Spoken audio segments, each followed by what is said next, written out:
Salut à toutes et à tous et bienvenue pour cette 10e vidéo, cette 10e critique. Aujourd'hui, on parle des traducteurs de Régis Ronsard qui est sorti aujourd'hui en ce 29 janvier. C'est un film qui dure 1h45. C'est un film que j'attendais pas mal parce que c'est les films un petit peu en mode thriller avec Lambert Wilson, un peu tendu, que j'aime bien avec un casting international qui me donnait envie, un peu à la Dor avec Sandrine Kiberlin et Laurent Lafitte, même si c'est pas international ce film-là, mais j'aime bien ces films avec une ambiance un petit peu film thriller, etc. Donc c'est un film que j'attendais plutôt pas mal.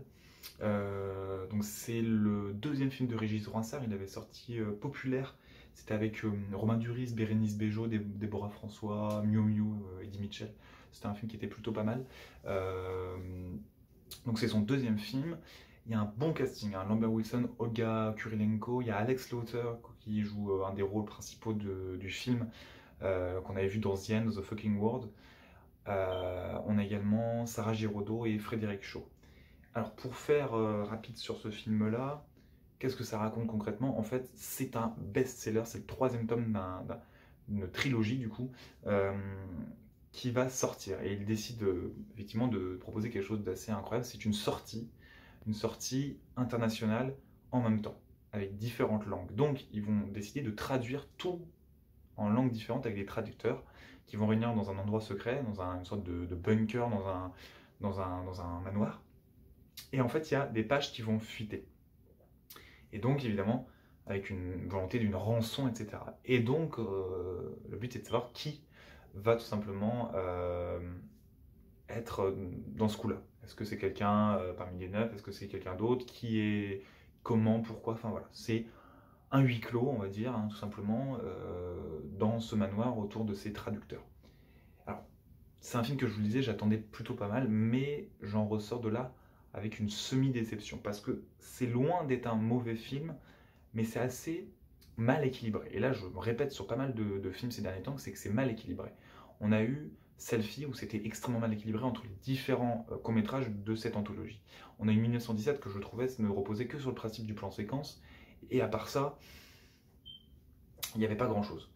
Et là, en fait, c'est le genre de film qui est en fait qui se base sur son scénario. À part ça, voilà, je veux dire, quand tu vas voir un Wes Anderson, il y a le scénario, il y a les acteurs, généralement il y a un très bon casting, et puis aussi la mise en scène qui est toujours la Wes Anderson.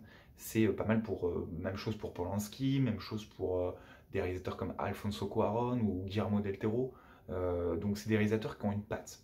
Moi j'attendais ce film-là parce qu'il y avait ce côté avec Lambert Wilson, un thriller effectivement. Moi j'adore Lambert Wilson et je vais en parler, mais il est excellent. Et je l'attendais parce que c'était vraiment un film basé sur son scénario, effectivement. Mais le truc, c'est que il y a un truc qu'ils ont peut-être un petit peu oublié dans le film, c'est que c'est pas toujours captivant. Le début du film, on va prendre les 20 premières minutes, 20-25 premières minutes du film, elles sont captivantes. C'est extrêmement punchy, c'est extrêmement dynamique, on est vraiment, il y a une bonne musique, on est avec les personnages, on est dans cette situation. Et puis peu à peu, avec les scènes notamment à la prison, moi j'ai très vite compris ce qui se passait. Alors je vais pas faire de partie spoiler, parce que c'est pas un film qui... Moi je fais des parties spoilers quand le film je l'ai adoré, ou je l'ai bien aimé en tout cas, comme je voudrais que quelqu'un m'attende quelque part. Là non. Mais la partie, dès qu'il y a les parties dans la prison, ça devient bien, etc. Et il y a l'enquête, mais du coup c'est une enquête un peu orientée, etc. Du coup il y a des flashbacks, mais c'est pas toujours très clair, parce que quelquefois ça va en Normandie, quelquefois ça va à Londres, du coup c'est pas toujours très clair. Euh, mais du coup, vraiment les 25 premières minutes jusqu'aux scènes dans la prison sont vraiment très très bonnes. Et après, pendant une bonne cinquantaine, une heure, cinquantaine de minutes, une heure, c'est vraiment le ventre mou. C'est-à-dire qu'on a un ventre mou où vraiment on sent que c'est intéressant, ça fait avancer l'enquête. D'un autre côté, ça fait pas avancer l'enquête. Il y a des éléments où vraiment on fait avancer l'enquête au plus profond sur des éléments de résolution, etc., où on avance, c'est pas un tel, c'est peut-être l'autre, etc. Et puis après, sur la fin, on a une partie qui est vraiment la partie, disons, de la révélation, hein, c'est les 20-25 dernières minutes, ce qui fait qu'on a un ensemble pas mal équilibré, puisqu'on a vraiment 45-50 minutes sur les 1h40-45 qui est moins bon. Mais elle est pas inintéressante, mais en fait, on est moins captivé, parce que, en fait, ce qui est intéressant, c'est que dans ce genre de film, moi j'aime beaucoup ces films policiers avec des mystères, effectivement, on est toujours un minimum surpris. Mais ce qui est intéressant, c'est qu'il y avait un parti pris à chaque fois qui était pris sur les derniers films. Kenneth Branagh avait fait Le Crime de l'Orient Express. Il y avait un parti pris visuel. À couteau tiré de Rian Johnson, il y avait un vrai parti pris visuel, mais aussi au niveau du montage. Le montage était particulier, effectivement, sous forme d'interrogatoire, et puis avec un casting un peu particulier.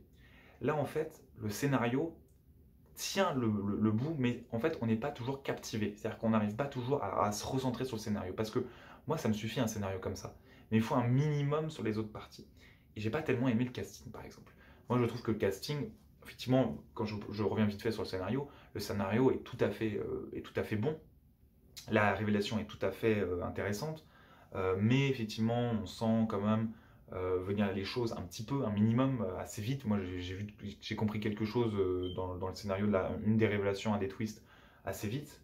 Le deuxième twist à la fin, je l'avais un petit peu prévu. J'ai pas forcément été extrêmement étonné, même si effectivement il y a eu un étonnement. Mais ce qui est toujours intéressant, c'est que, en fait, avec ce genre de film qu'on voit pas forcément souvent, hein, c'est pas souvent qu'on voit ce genre de film, mais il faut quand même qu'il y ait un minimum des autres choses. Qu'avait fait par exemple à couteau tiré, il y avait un film qui dure quand même plus de 2 heures, je crois, hein, à couteau tiré. Donc il y a quand même une bonne, quasiment 20-25 minutes de différence, donc voilà. Qui arrivait à avoir un dynamisme dans son montage. Là, les acteurs, moi je les trouve, si on parle d'abord des acteurs, ne sont pas toujours très très bons. Déjà, alors effectivement, il y a eu un investissement plutôt bien des acteurs parce que les acteurs ne se font pas redoubler, c'est-à-dire qu'ils ont appris le français. Mais certains acteurs, notamment Alex, l'auteur que moi j'adore dans The End of the Fucking World, il y a un accent très désagréable. Alors, c'est-à-dire que dans le film, c'est vraiment. L'accent est désagréable, on ne comprend pas toujours, très sincèrement. Pourtant, moi j'avais quand même la baffe qui était derrière moi et j'ai pas des problèmes sonores d'audition. Mais là, j'ai pas compris. Quelquefois, je comprenais pas tout. Ce qui fait qu'en plus, son accent délégitimait un petit peu quelquefois son jeu. Ce qui fait que quelquefois son jeu paraissait faux et certains autres jeux, comme celui d'Olga Kurylenko ou de Sarah Giraudot, c'était un peu un faux jeu. On ne sait pas où ça va, pourquoi, comment c'est. Du coup, les acteurs sont pas très bons. C'est pour ça qu'effectivement, vous avez vu sur la miniature, c'était plat en fait comme film. C'est-à-dire que le scénario est tout à fait intéressant, mais au final, c'était plat parce qu'on a un gros ventre mou où c'est plat, où ça n'avance pas, où on n'est pas captivé. Hormis Lambert Wilson, qui est excellent. Après, moi, je vous avoue que je ne suis pas vraiment très objectif, parce que c'est comme du Meryl Streep. Vous mettez Meryl Streep, vous mettez Lambert Wilson, c'est la même chose. C'est pour moi toujours très intéressant, et je le dis très sincèrement, voilà. Mais je l'ai trouvé extrêmement bon quand même dans le film. Extrêmement bon, Lambert Wilson. Il n'y a pas vraiment un très bon travail de la mise en scène. La mise en scène n'est enfin, vraiment pas exceptionnelle du tout. Enfin, il n'y a quasiment vraiment rien dans la mise en scène de particulier. Même dans la lumière, il y a un bon jeu de musique. Effectivement, les tonalités sont très différentes, ce qui fait que vraiment la musique est tout à fait intéressante. Alors j'ai noté effectivement que ouais, il n'y a pas de mise en scène très appuyée. Il n'y a pas un jeu de cadrage incroyable. Parce que moi, il y a un réalisateur que j'aime bien dans ce genre de film, que je vais souvent, enfin je vais voir tous ses films, là il sort bientôt un nouveau film qui est très différent de ses précédents films, c'est Rome Colessera. Rome Colessera, il a fait des films avec Liam Neeson, alors c'est sans identité, Non-Stop, The Passenger, il a fait aussi Esther. Moi j'adore ces films parce que il est sur un goût du montage. Parce que en fait, tout est montré dans son film-là, dans son film, il y a tous les éléments qui sont disséminés dans le film, et au final, à la fin, on se rend compte qu'on s'est fait avoir par le film lui-même, pas par l'histoire lui-même, par le film lui-même parce qu'il nous a montré le dénouement, en grande partie, mais on l'a pas vu parce que le montage a fait que, parce que la disposition de profondeur de champ, tout ça, a fait qu'on n'était pas dans le truc. Donc il y a un vrai faiseur de film.